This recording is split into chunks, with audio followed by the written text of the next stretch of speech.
first presenter tonight, or this afternoon, is Steve Rudd. He's going to be talking about archaeology of Mount Sinai and Arabia at Mount Lawz. And Steve, come on up and have fun.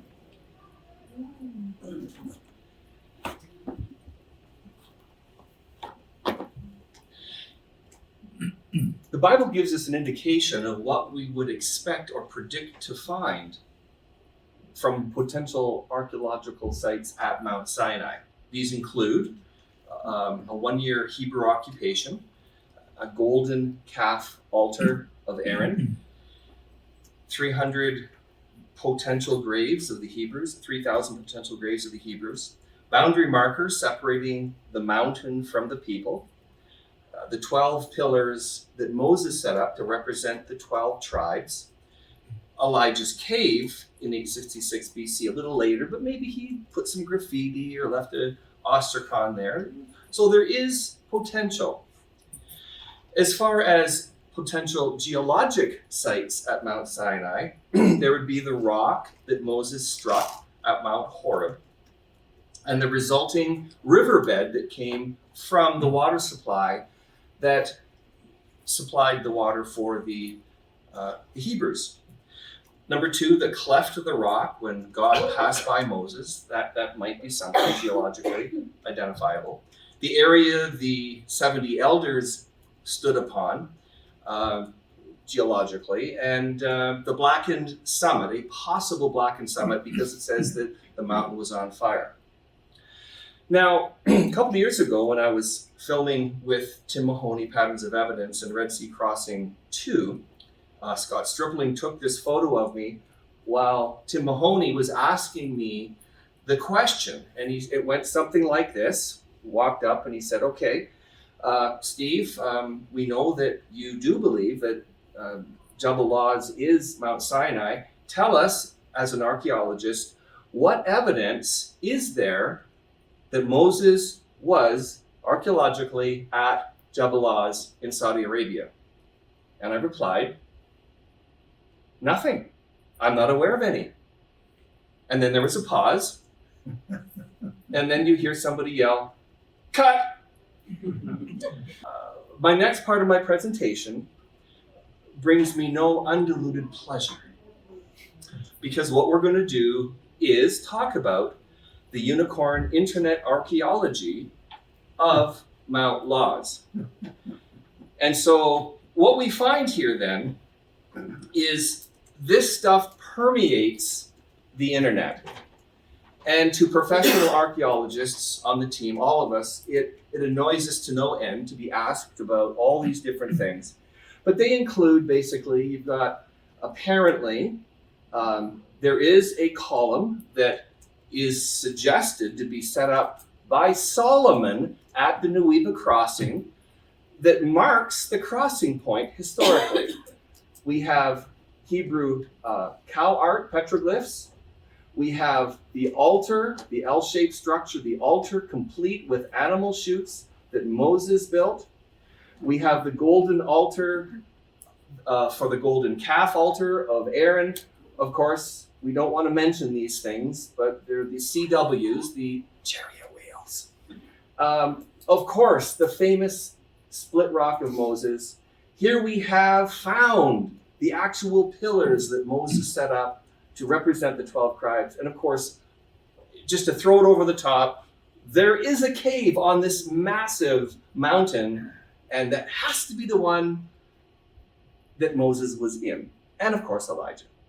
So we move forward, and what we've got then is from a top plan, an aerial plan, you can see this is the split rock. This is a high mountain range, and this is way down on the plain. You can see 1,000 meters, 2,500 meters. And this is Jebel Lawz, this is Makla, Mount Sinai, perhaps Mount Horeb, perhaps. And you've got a cemetery. There is a cemetery there. There's a modern cemetery and an ancient cemetery. How ancient, I don't know. The cave of Elijah, you've got the L-shaped part that Moses built for his famed sacrificial altar, Aaron's golden calf altar, But of course, up here you have a marble quarry, and we're going to talk about this in a little more detail.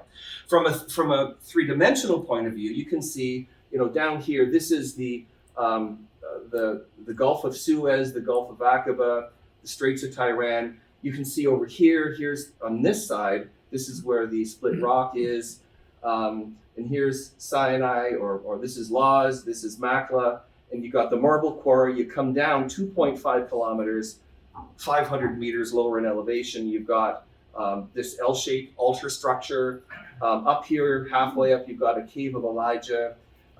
You've got the golden calf altar down here, and over here there's a couple of cemeteries. So that's what we're looking at.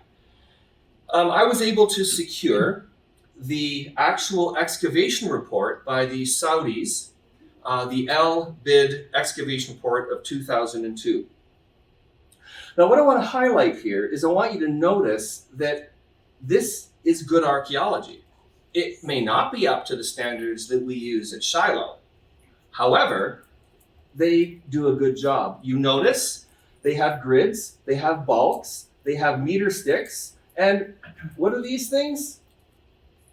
Strings, bulk lines. They did good work. This is a pottery plate that they published, and you can see this pottery here. It's all Nabatean 1st century Roman pottery and Roman glass. And here's a couple of vessels. What we do know for certain is that this is not late Bronze or Iron Age pottery. This is 1st century, which means that the pottery they found at these sites are 1,400 years too young. They also used metal detectors. Isn't that amazing? So when we look at this in total, the Saudi excavation report they have modern, three-dimensional, gridded excavations with bulk strings, pottery plates, metal detector, and they are professional reports. Now, I've written and helped write and edit a number of levels of archaeological reports, and when I read this particular document, there's the supervisor's report, there's a year-end report, there's a 3-year report, and then there's the final report that goes out into the professional publications. This report is a mid-level archaeological report. It's not the high detail one, but there's a lot of important information in here. Now, before I move on, we need to talk a little bit about conspiracy theories. Very simply, they say that the Saudis are hiding all this stuff. It's an anti-Christian bias, an anti-Jewish bias. That is simply false, because it is in the Saudis' best interest that Mount Sinai is in Arabia, because the Quran has many references to Moses crossing the Red Sea, the golden calf story, receiving the law on Tur, Sinai. Now, Tur in Arabic means burning bush, so it's the mountain of the burning bush. Number 2, those fences just to hide the truth and don't let people know. Those fences were not put up to hide anything, but to keep the unicorn internet archaeologists from looting the place. Number 3, I know that the Saudis have an open invitation to issue an excavation an excavation permit to any professional dig team to dig at a late Bronze Age site in this area. Contra what was recently disclosed, that they will issue permits only to the Byzantine or the 1st century. That is false. So what we're going to do now is go through a quick catalog of some of the things we need to talk about to what are we looking at with these famed chariot wheel pictures, etc. Well, the first thing is that chariots in the 18th dynasty were all made of 100% wood, including the pins that hold the wheels on the axle. It's 100% wood. We know that because we have King Tut's chariot, and he's several later than the Pharaoh of the Exodus. maybe 50 or 80 years later. And so, number two, they're made of wood, so they're going to float. Number two, wood dissolves quickly in shallow water. I'm a scuba diver, and I know right away that this is in pretty shallow water, and the oxygenated water with the sunlight, these things are going to dissolve in a number of years. Number three, the steamed bent wood construction of the wheels would absorb water and return to their original shape. Number four, there are strong currents in the Gulf of Aqaba towards Eilat.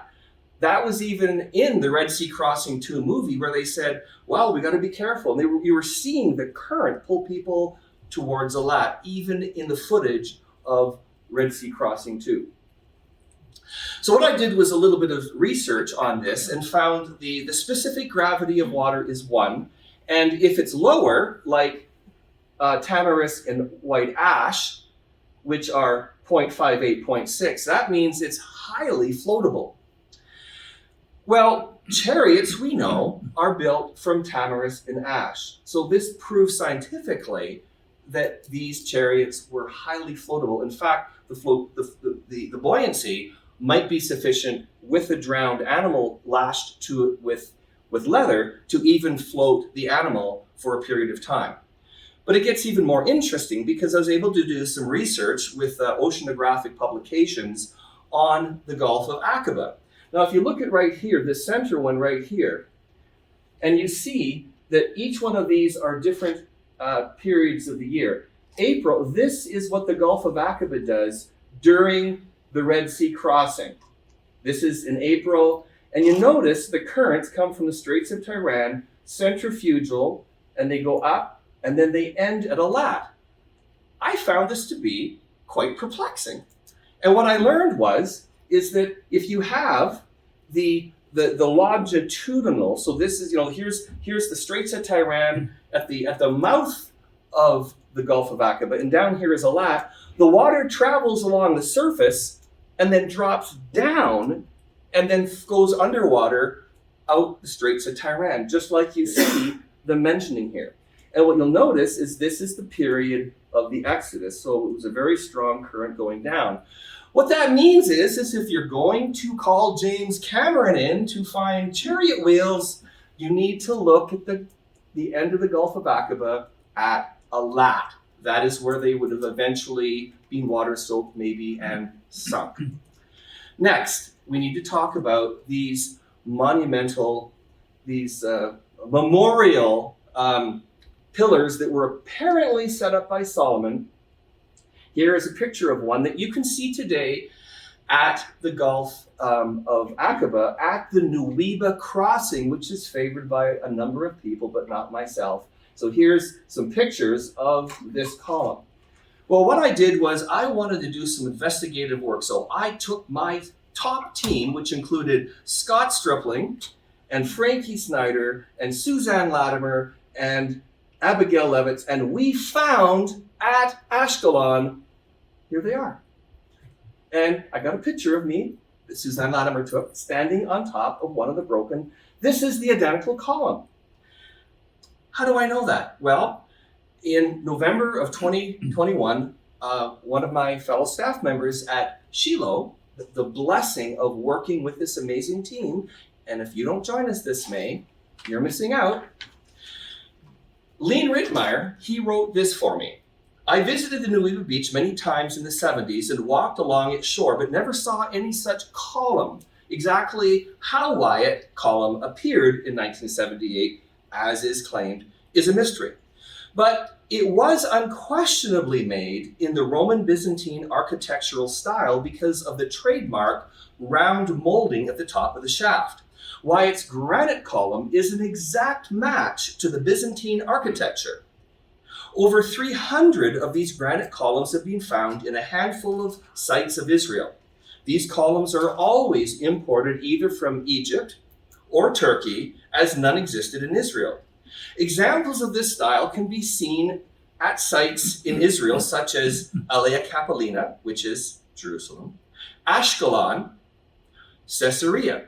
The ones at Ashkelon were imported from Turkey. and the pillars from Caesarea came from Aswan in Egypt. Granite columns were never used in the Iron Age by either David or Solomon.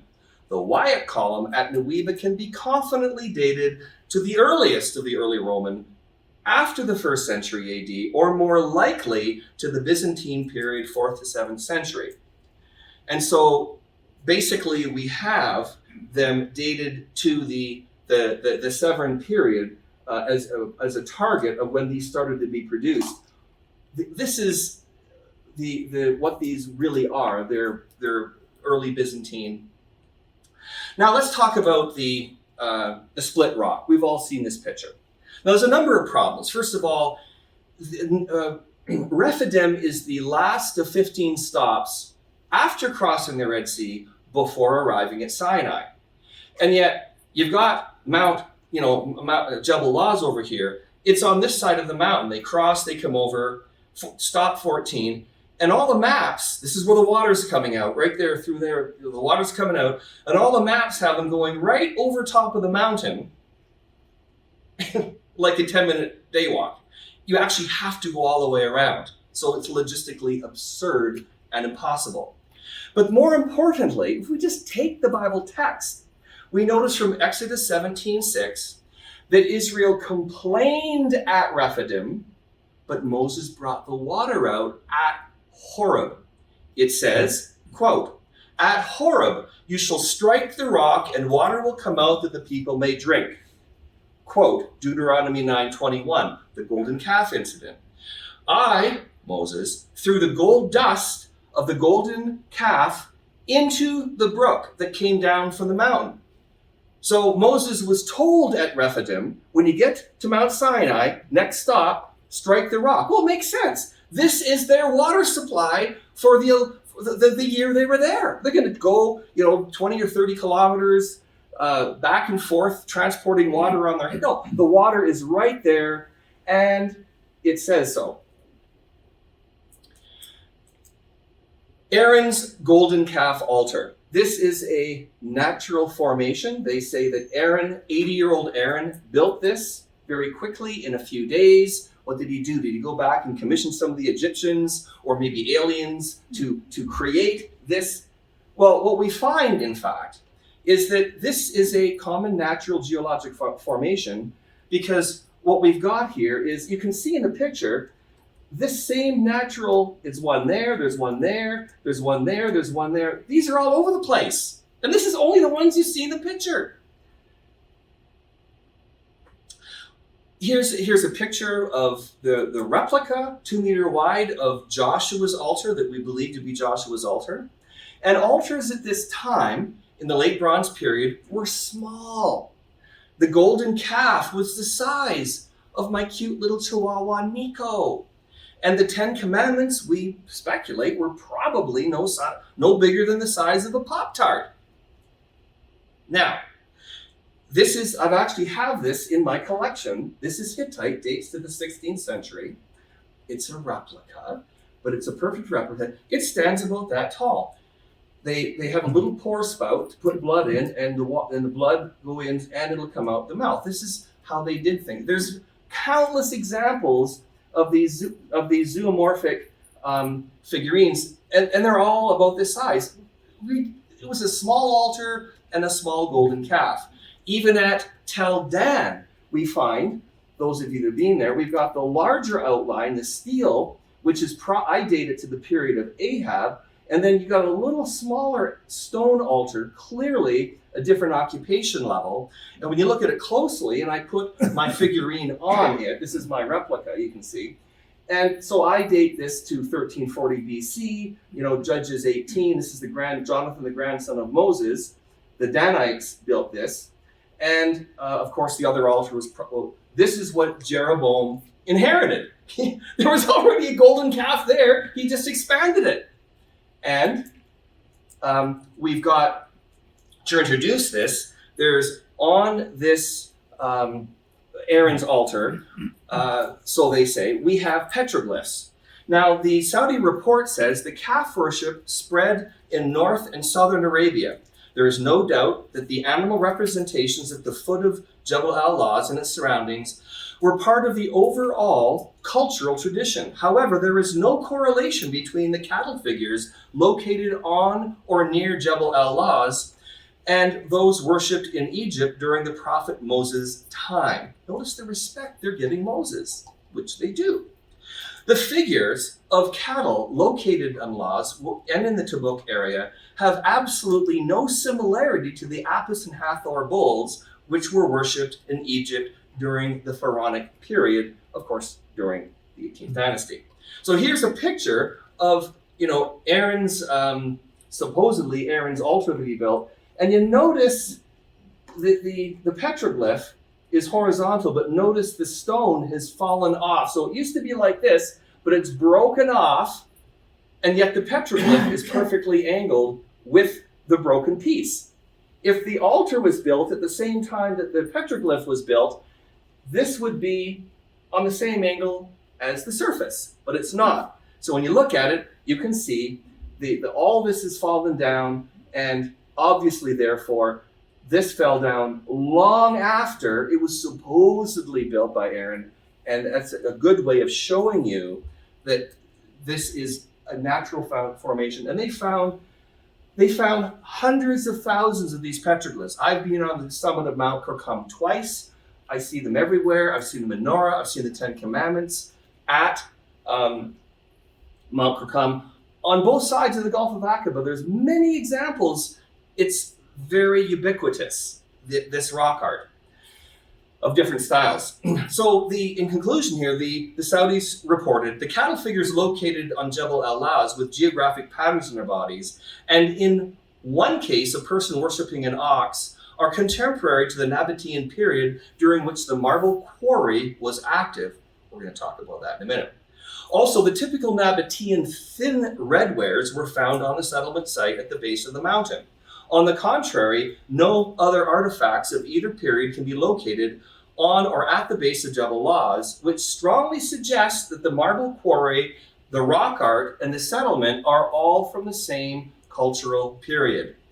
Therefore, this beautiful picture, this is Nabatean. Now, I'm going to introduce the central exhibit of this, and this is the site. This is the summit area of Makla, and you can see the blackened area. And there's a marble quarry. This is a well-documented marble quarry, and it came down. This is where the L-shaped altar was down here, and this is where these columns of Moses are right down here. So think of it as 2.5 kilometers downhill, 500 meters. And it's a wadi, and there's a lot of water rushing down. And the Saudis actually found remnants of the drag path. So this whole installation is a marble quarry and a column manufacturing and chiseling plant. Moving forward. So this is a close-up of some of the, quote, columns of salt that Moses built. Well, when I first saw these years ago, with my limited experience in archaeology, I'd seen these at Petra. These are, I said they're Nabatean like 15 years ago. And you can, even better still, they have analyzed the chisel marks. And they've identified these chisels. See all the chisel marks? There's little dash dots, and they're known Nabatean chisels. At Shiloh and in Makatir, we analyze this sort of thing, and it's common. Well, it's not even a question that these were chiseled in the Nabatean period. Nothing to do with Moses. And what is it? It's marble.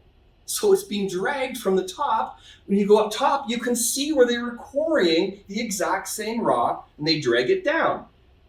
Now, let's move to the primary exhibit. This is Moses' sacrificial system. He built this altar. There were doors down here, and they'd line the cattle up, and they would sacrifice them on this rock one by one in rapid succession. So the cattle, this would be like a double cattle gate. Well, when you actually look at the excavation top plan of this installation, here is what the Saudis reported in 2002. And you can see that they report that this is a workshop, sleeping storage, and you can see that there's a door here, there's a door here, door here, door here, door here, door here, and a door there. And notice these are rooms, and there's a couple of megaliths at this side, and it says all available evidence, this is the Saudi report, suggests this building was most likely the residence of the workers of the quarry and for keeping animals used for transporting the stones along the paved track, part of which is still preserved in some places today. I want to go see that paved track, but it goes up the mountain and they're using animals up and down to drag the rocks. But this is one of the problems we deal with. Glenn Fritz is a careful scientist, but unfortunately, this is the top plan he published in his book, and this is the original plan. He made 3 critical errors. Number 1, you see the 2 stones? He removed one of them, so this would, instead of be a room, it would be a walkthrough for the Hebrew priests. Number 2, you see the openings here? He closed them all up in his top plan. See my red circles? Number 3, see there's one opening here and one opening here. And so he kept these openings, but he put red circles and proposed, fortunately he didn't open it up, but he proposed this was open here and this was open here. Therefore, if you have both ends open, it's easy to corral cattle. But of course, this is not what this is. Now, the Saudis never actually speculate as to what these buildings are. They are unusual. I did find other parallels at Memphis, which is a Nabatean city in the Negev, but I don't want to go to that detail right now. It's in my book. But what this is here, remember, you've got the mountain, 2.5 kilometers, and a wadi. The water comes right by. I believe this is a weir system. That's why the 2 big rocks were there. There's no openings at this side. This is a drainage area. If water washes in, it can wash all the way out. And believe me, when it would rain, there'd be a massive amount of water coming down. And when you look at it topographically, the water goes right around right here. So in my opinion, not the Saudis, and I could be wrong, it is a speculation, but I believe that this is a weir system to protect the work site from water damage. Now, let's talk about the heat blackened by God summit. Right here you have, I just pulled this off the internet. I am sorry, I apologize for inflicting this upon you. However, we need to read it. This is an example of unicorn internet archaeology. The peak of Mount Sinai is completely blackened and burnt. No scientific explanation has ever been given. Wow, that sounds so convincing. No plants can grow, and the Bible says God came down and burnt the summit. Well, it says that. Mount Sinai was covered with smoke, etc. Okay. Well, if you look at Lawz and Makla, you'll see that this black feature is quite broad spread, as I mentioned before. More importantly, geologist Dr. John Morris with ICR, he is on record as having said, this is private correspondence, the Jebel Makla rock I examined is normal metamorphic rock with nothing strange about it. Fire does not change the color of granite. I am not a geologist. He is. So if you take granite and put heat, it doesn't go black. It's granite. It doesn't change color. We know for certain that the black rock at the summit of Mount Makla is natural and not the result of heat or fire. Now, Hunter Glenn Fritz is modifying the top plan of the L-shaped structure, the weir. He did fantastic research on this thing in his book. He did a really good job. And he concludes basically, regardless of heat intensity, the basic chemical and elemental composition of granite rock is not affected. Basic principles of geology rule out the proposition that the ambient granite was metamorphosized into black rock from intense heat. So that kind of settles it. Now, They have found a cave. There's nothing really to talk about because, earthquakes, caves open, caves close. I remember on just south of Engedi, there was this, about 15 years ago, there was a wash through, and it revealed a cave system from the first century that they never knew existed before. So things open, things close. So we're not talking about the cave. So what we want to do then is we want to be like Bill. Do not be a unicorn internet archaeologist, which I call a UIA. You do not want to be a UIA. This is Bill. Yes. Bill reads excavation reports. Bill does not think a cell phone camera qualifies himself as an expert in archaeology. Bill is not a unicorn internet archaeologist. Bill is smart. Be like Bill. So in conclusion, I'm going to quote Dr. Bryant Wood, who doesn't agree with me on Mount Sinai, but he's just kind of grappling, what am I doing here, Steve? And he nailed it with this quote. Bryant said, Steve, I understand your position to be, and what you were saying is that all the bogus archaeology used to support Jebel Lawz at Mount Sinai does not disqualify Jebel Lawz as a candidate for Mount Sinai. And this is why Bryant is my favorite, because he exactly portrayed my position. So in the end, just like I just said to Tim Mahoney, there is no known archaeology for Mount Sinai at any real site that I'm aware of that is convincing or even worth discussion. So this is an odd talk. It's sort of like a negative talk on what isn't and what is, but I think it's important. So this is a new book that I just published on Exodus Route Restored. It's 600 pages. And these are my two previous books, Bible Maps, Chronology, and Archaeological Graphics, and Nimrod and the Archaeology of the Tower of Babel.